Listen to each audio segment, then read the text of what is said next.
What's up, Titan fans? How we doing? I was wanting to give a week 0 update. I know I've been posting a lot of shorts here on YouTube, also on TikTok. And look, if you're not following me on both, make sure you follow me on both. It's the same handle no matter where you go, whether it's TikTok, YouTube, or Twitter. Just look for Glacius. There's only one. You'll find me. I'm there. I'm posting. You'll see everything. You won't miss nothing, alright? Next, channel update. So, I know I've been posting a lot of shorts every day. I'm trying to figure out how I want to do the channel, how I want to run things. I was actually just going to post watch parties, but then my daughter came up to me and she was like, "Dad, you gotta post shorts. Everybody watches shorts." I was like, okay, I'll do some shorts. And they seem to be doing pretty well. But I want to do on Mondays and Fridays as well. I want to do like pre-game videos on Fridays and go over things that happened throughout the week, get more in depth on what happened with the shorts, and then on Mondays do a post-game recap of everything that happened throughout the game, and hopefully they're victory Mondays.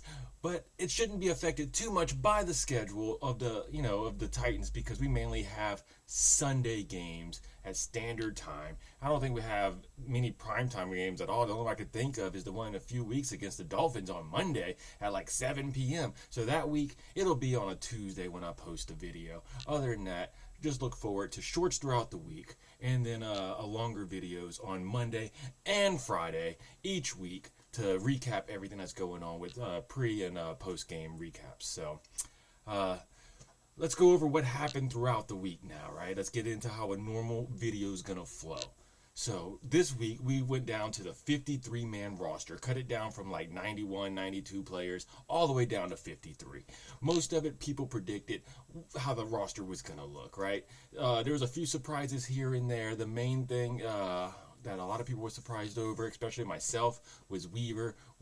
He's been pretty good each year until he got injured a couple years ago. He was pretty good each year. He's one of them preseason heroes. He had 5.5 sacks one year, and now he's cut. He's off the team. He's gone. Another thing was we ended up cutting our DBs down to 4. We only had 4 DBs until recently when we signed Darrell Baker from the Colts. I don't know much about him. He was like part of their practice squad. I looked him up on Madden. I do that because I don't know who he is. He's only rated a 69. But hey, maybe he'll come in. Maybe he'll make an impact. We also ended up keeping 5 tight ends. They ended up cutting Vanette, but then they brought him right back. They had to make some room to do some roster moves, some of that roster voodoo magic that they do, and they ended up getting it back, and he's back. But I don't know if they're going to stick with 5. 5's a lot for the Titans, especially because we're not in that Vrabel mindset right now. Just run the football, play good defense. So I doubt we're going to be heavy set tight end like we have been in the past. After that, we ended up cutting Farley.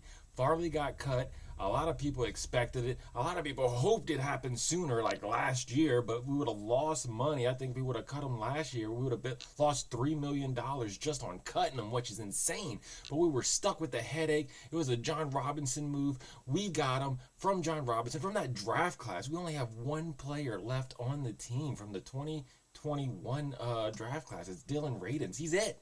He's all that's left. That shows how well John Robinson picked people. It's a good thing he's fired. He'd always be remembered as the guy who traded the best wide receiver the Titans ever had. He traded A.J. Brown. And who we got now? We got Treylon Burks. What has he done? He's been injured nonstop. He's made out of paper mache. I don't get it. But after that, or sometime in between, we ended up trading Elijah Molden. He's gone. That's another one I was surprised at.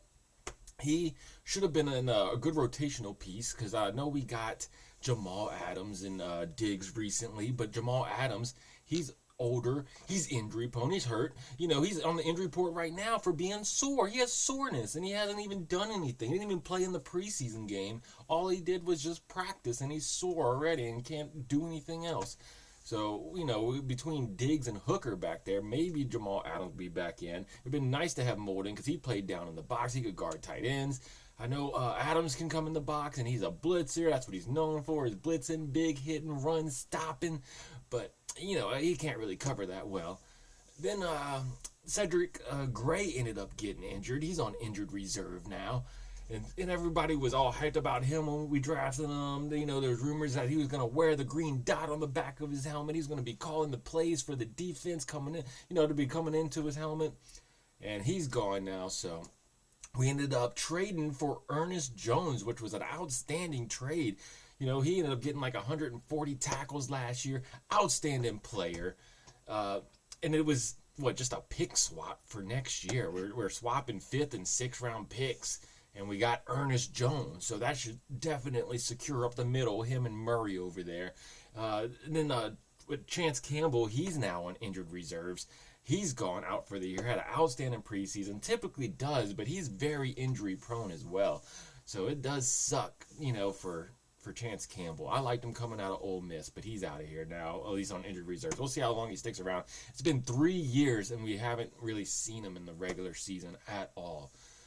Malik Willis also ended up getting traded. We had lots of trades happen this week, so he's now with the Packers. And apparently he's their number 2 quarterback. They did all their releasing, you know, and everything like that, and he's now their number 2 quarterback behind Jordan Love. So we'll see him in a few weeks. Hopefully he does well over there for us.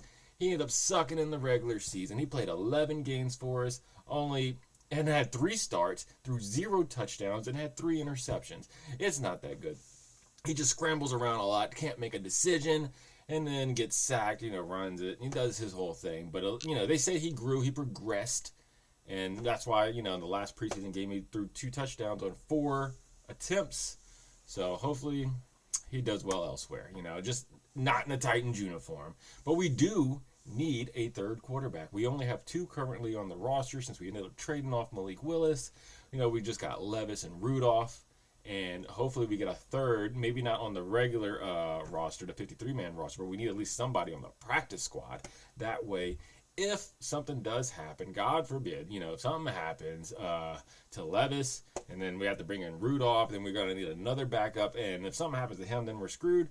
And we need a 3rd quarterback because we can't always depend on a Josh Dobbs, Astro Dobbs, to come in with 3 days of learning the playbook and be productive in the offense. You know, we need somebody who's been learning and, you know, knows what's going on.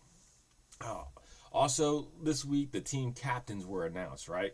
So we're bringing back the C on the uniform. They're going to be wearing the patch. We'll finally be able to recognize on the field who is the captains, right? Which should be obvious. You know it's going to be Will Levis, the Mayo Man himself. He's going to be wearing that patch. Cushenberry, the center. Big Jeff, he deserves it. He's been on this team a while. He's a leader on the defense.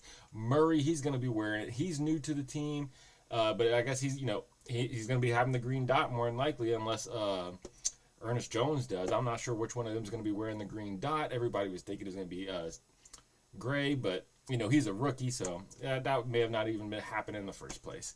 And the next is Morgan Cox. He's been our longtime snapper. You know, he's going to be the special teams leader, you know, snapping the ball, I guess. Hey, it is what it is. And then lastly, you know, the NFL predictions came out where the analysts just murdered us, you know. It was 10 analysts. They ended up 9 of them went against us, which is insane. It's like they haven't been paying attention. We are not the same Titans of last year. We got a brand new head coach, right? We was in that Vrabel, slow, run the ball, melt the clock, play defense, score under 20 points. It was ridiculous. You know, and we ended up upgrading so many positions from last year. Last year, just think, we had NWI as our starting wide receiver, him and Burks. And Burks is made out of, he's a paper mache guy. And then NWI, he's good, but he's not a number 1. You know, so we ended up revamping our wide receiver core. We have a top wide receiver trio, yes, trio, in the NFL right now, you know. So I have high hopes for our wide receivers. Tight ends, we're still, you know, we'll see how it is. You know, there's all this stuff about Josh Wiley in the offseason. Apparently he's stepped up. He's supposed to be doing really good. I don't know much about Vinette. Chig is Chig. You know, sometimes he's good, sometimes he's not. We'll see how he is. But we've revamped our backfield. I know Derrick Henry's gone, but it'll be fine. Look, the NFL is moving on to these smaller, faster, quicker backs. And before, when we had Henry, everybody knew we were running the ball when he came in. It was like, oh, Derrick Henry's in, let's stack the box. They're going to run the ball, run the ball, run the ball. Oh, he's not in. Whether it was Spears or if it was, I can't remember all these little guys we had over, Dion Lewis and all them. And, they'd come in and then we'd pass the ball. We'd get to the 2-minute drives. They wouldn't have Henry anywhere on the field. They're bringing this little guy, and then they knew we were passing. We weren't running the ball. We wasn't fooling nobody. But now at least we have two similar type backs that could not give away exactly what we're doing every time we are up there, trying to run a play. And then also we've upgraded our defense. Our defensive backs, corners, and safeties, we got to have one of the top ones in the league. No lie. Just think, we have L'Jarius Sneed on one end. We have Owuze on the other. Then we got McCreary playing nickels. They stay healthy, we may be shut down. We may be a shut down type secondary. Then our safeties with Diggs and Adams. If Adams can stay healthy, if he can get over the soreness he has going on just from practicing, but if not, we still got Hooker. It's sad that we lost Elijah Molden, but we still got Hooker. So I think our secondary is gonna be set. They're gonna be okay. Our defensive line is gonna be okay. We're pretty good on defense. We'll see how our linebackers do, but we are not the same team as before. I know the national media does not pay attention to us, and they continuously think we're the same old. And I know we have been for a while, but it's definitely changing. It's changing. But yeah, that's it for today. That's it for week 0, the week 0 update. Just let me know what you think and what you want and what you want to talk about down in the comments below. Don't forget to like, subscribe, and tighten up, baby.